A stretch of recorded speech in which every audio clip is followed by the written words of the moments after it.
Hi everyone, in front of me I've got ODYS Thanos 10 and let me share with you how to show battery percentage on the status bar in this device.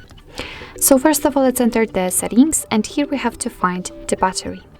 And as you can see in the second position at the very bottom of it, we've got the battery percentage option, which is currently in my case turned off. So in order to turn it on, just tap on the switcher. And as you can see, from now on, you've got the exact percentage of the usage of the battery right next to the battery icon. Of course, you can turn it off whenever you want to, just by tapping on the switcher again. So actually, this is it. This is how to show battery percentage on the status bar in your ODYS Thanos 10. Thank you so much for watching. I hope that this video was helpful, and if it was, please hit the subscribe button and leave the thumbs up.